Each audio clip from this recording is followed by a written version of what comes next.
Boy, hula challenge tayo. Ha? Ano yan dong? Hula Hula. challenge? O sige ba?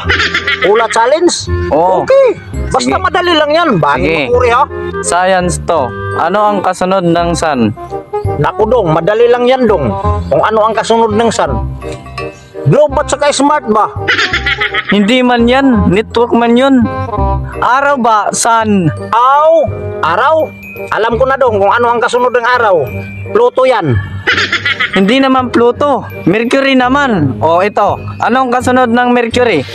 Naku dong, madali lang yan dong. Kung ano ang kasunod ng Mercury. Ano lang yan? Jicol Pharmacy at saka Rose Pharmacy.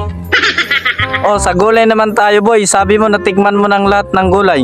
Oo naman dong, sus dong. Huwag ka na lang mag-ano dyan dong. Lahat naman ng gulay dong, natikman ko naman yan lahat dong. Oy, kasi yung auntie ko, mayaman yan doon sa Davao. Malaki ang plantation yan doon. Haluag ba ang plantation niya dito? Malawak man yan. Lahat ng gulay, natikman ko na yan dong. Oy, O nakain mo na yung eggplant.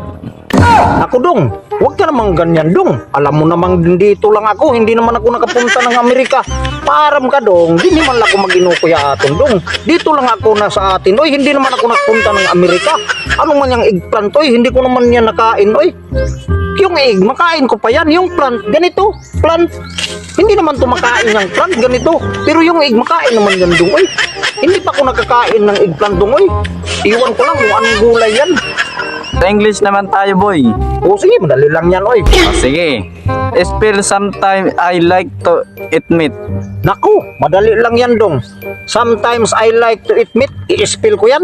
Madali lang yan dong. Mabilis pa ko yan magsalita dong. Mabilis pa ko magbigkas yan. Madali lang yan. Sometimes I like to eat meat. Sumitimi iliki to iat miat. Bobo ka talaga boy. Hindi naman ganyan. Naku dong, ganyan ang spell dong ng sometimes I like to eat meat. Sumitimi iliki to iat miat. O ito na lang boy. Ito ha. Sige. Ito. Ano mo yan? Ito na lang use cut in a sentence. Naku, madali lang yan dong. Use cut in a sentence. Ito la dong, madali ay ito dong amin eh.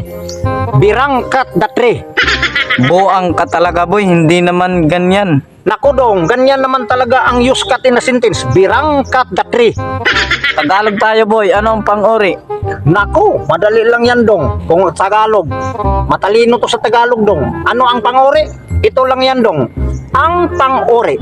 Ang pang-uri ay isang uri ng ari kapag ipinasok ay mas masarap pa kaysa sa daliri. Ang pang-uri. Bow.